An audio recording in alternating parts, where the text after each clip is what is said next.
Alright, we're here for some Maniacs. Yeah, let's go. I hope I've hit this at the right time. If anything, it was late. That's cool, that's cool. Yeah, Maniacs. Just a second. I'm pretty sure I've had some volume issues the last few episodes. Or the last few things I've put out. So, hopefully that'll clear things up for you all. Alright, Flathead Fury feels like it's going slow, but that speedometer says I am not going slow, which is good. It's better to feel like you're going slow when you're not. Dodge this door. It's got a decent speed to it according to the speedo. Could be wrong, who knows.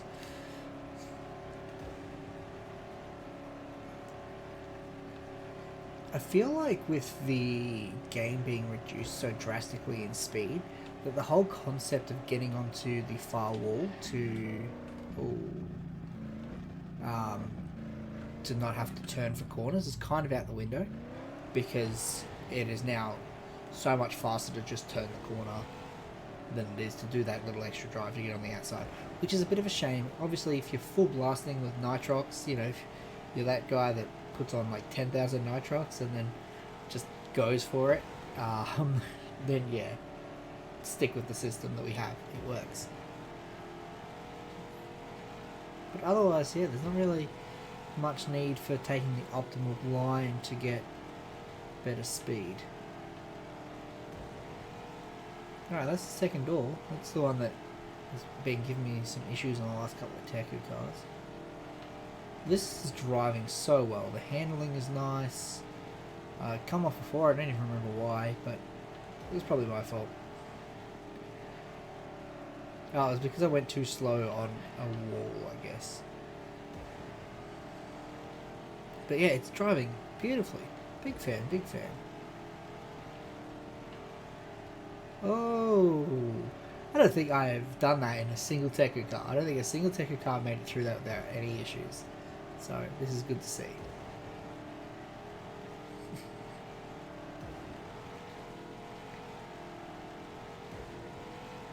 You know, we haven't been having to blast nitrox the whole time, so we got a little more nitrox for this section, which is nice. Why am I only getting one like burst of nitrox when I hold it down? Oh no. Okay, let's go. That's one way to do it, isn't it?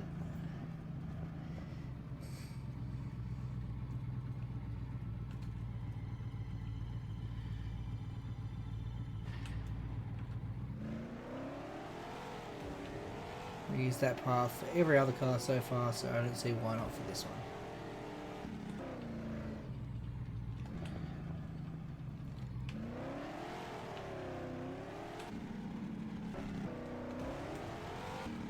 Alright, can we get some wheels? Alright. That wasn't very stable, but I'm almost falling straight down. I don't expect it to be the most stable. I'm also on hydros for some reason. I was trying to toy with the falling through the water box. That's why that was. Trying to speed up that fall a little bit. Yeah, if you change your tyres while you're in mid-air, it does do that. But that's fine.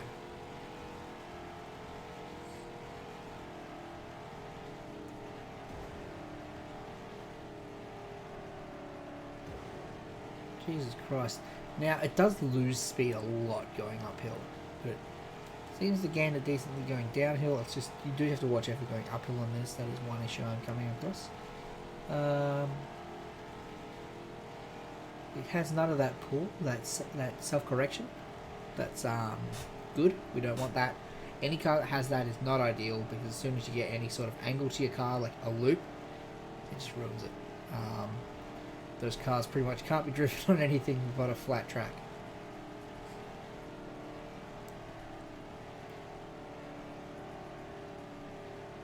Now this is very uphill. It's a very steep section, so that's why I'm losing all this speed here. I should be fine once I get to this section. And yeah, it takes that corner quite nicely at a measly 200.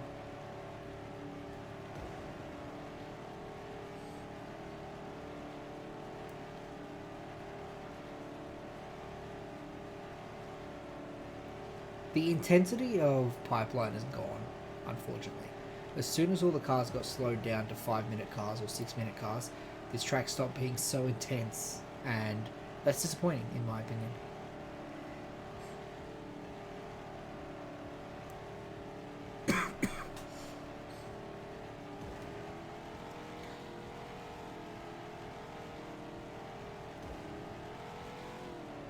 So I've got a nitrox all the way through here and just hope that it works. It's worked. That's alright then. It's got a good, powerful nitrox to it. I do like that as well. Perfect. Alright, let's get that fall going. As I said, yeah, change your tyre types, you'll fall faster. Apparently holding handbrake helps too. Alright, it's a bit bouncy, not a fan.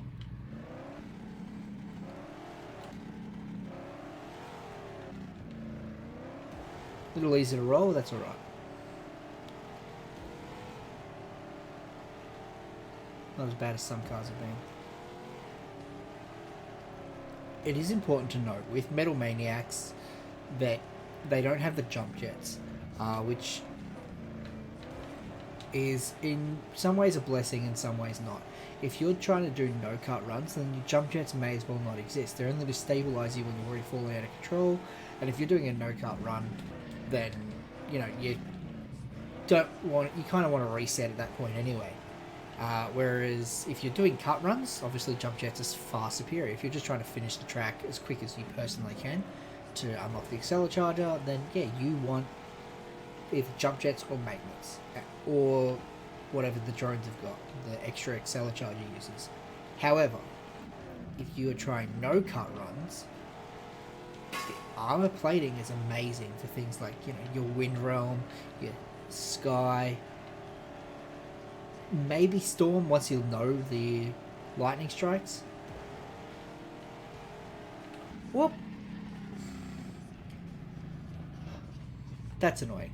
The most annoying part is in testing with the Teku cars, it was so easy to get back on the track.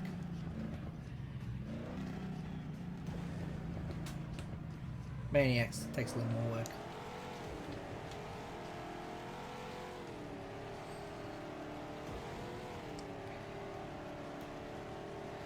Now this car doesn't seem to have a drift bone in his body. I mean, I've gotten into a bit of a power slide a couple of times, but it is just a grip car. And that's fine. It's what we want. We want more grip cars in the game. Drift cars are fun. What angle to land on?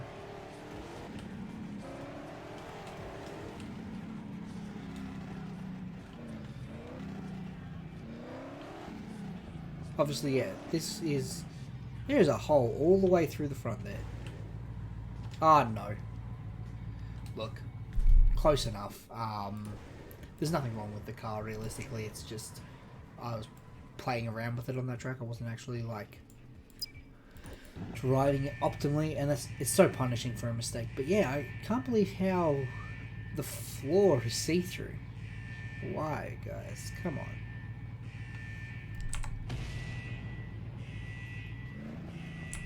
You can't really notice it outside of, like, here I'll notice it. It's, I don't know, a little off-putting. Alright, we are going to see how well it handles this bump. As far as stability goes, this car hasn't been the most stable. Not like Spectre, that thing was amazing.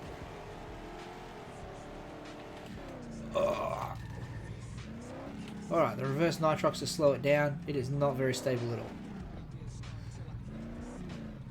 Also, shouldn't that be glass, not metal? That's just my opinion on it. Pretty sure that was glass in the movies. Not that it mattered, because Marky was sitting like 2 feet out of the fucking vehicle anyway. Why was he like... Why even put the glass there? It handles that loop so nice. This has no self-correction in it. And that's great. I do like that. Now we're going to be seeing if it can drift. Now it's obviously not meant to drift, but we're going to see if it can anyway. Its reverse nitrox is really nice. When it does come off, it seems to be something you can save, unlike a lot of the Teku cars, just you couldn't.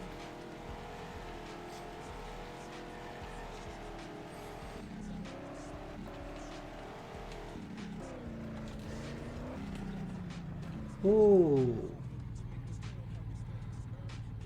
Get back on your wheels. I got away with that. I shouldn't have, but I did. Ah yes, the reverse nitrox on this, so emergency reverse nitrox is great. This car is one of the best for that.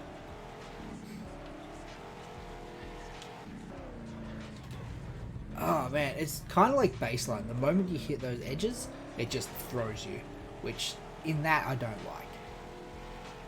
But realistically, you shouldn't be trying to drift it like I am, so that shouldn't be really an issue. I am going to still try and drift it because that's what I'm here for, to see if it's doable. Alright. Not there, obviously. It can a little, it does kind of oversteer, which I don't like. But at the same time, this car isn't designed for that anyway.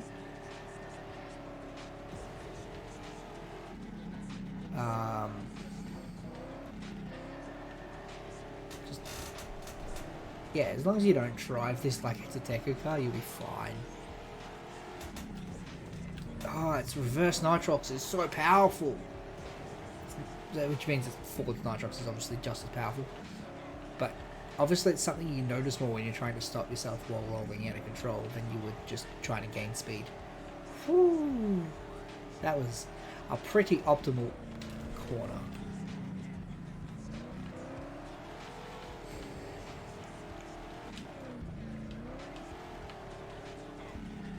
Oops, I clenched there, that's a problem.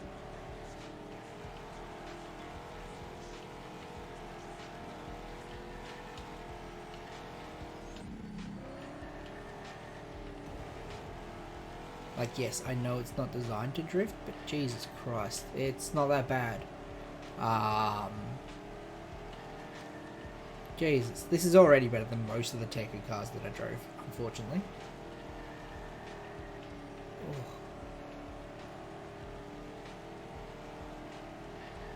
Okay, so for a mid-drift corner, this car is not a drifting vehicle. But for a tight drift corner, this car is beautiful. It's up to you to just know when to and know when not to. For example, that was probably when not to.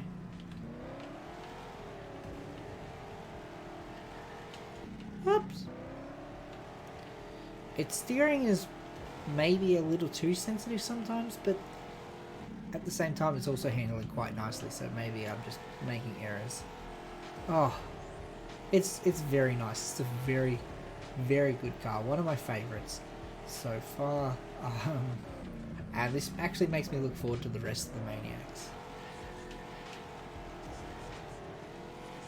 It's got such nice speed. Like, it's not the fastest, it's not on the level of, I don't know, what was a fast car. It's not quite up there with Battle Spec, but it is still so nice, and I'm a big fan.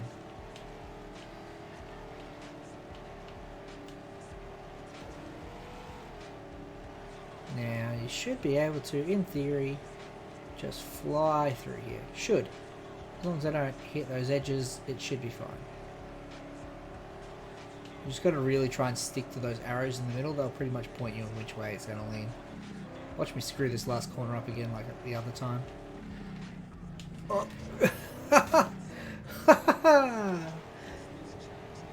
This car is really nice. I don't know if I've actually made it to the end for one of these final words things, but apparently I can.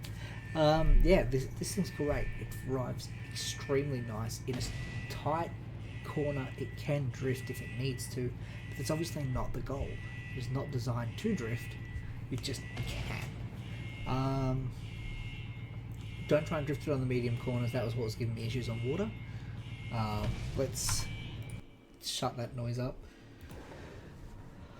It's got a great speed to it and everything. I'm quite a fan of this vehicle. Flathead Fury is one of the best ones I've driven. I don't think I'd say it's better than Spec Type or Drift Tech, but probably everything else. I will be doing proper full reviews of like the entire Teku team, the entire Maniacs and all that later on. Just comparing the words of their videos, and I'll probably do a tier system of each team, and then just overall, we'll see how we go. It is obviously going to take some time to just get through the cars as it is. I think we're about 11 or 12 days into the 68 day journey, so we'll see how we go. But Flathead Fury, it's definitely a car worth trying, guys.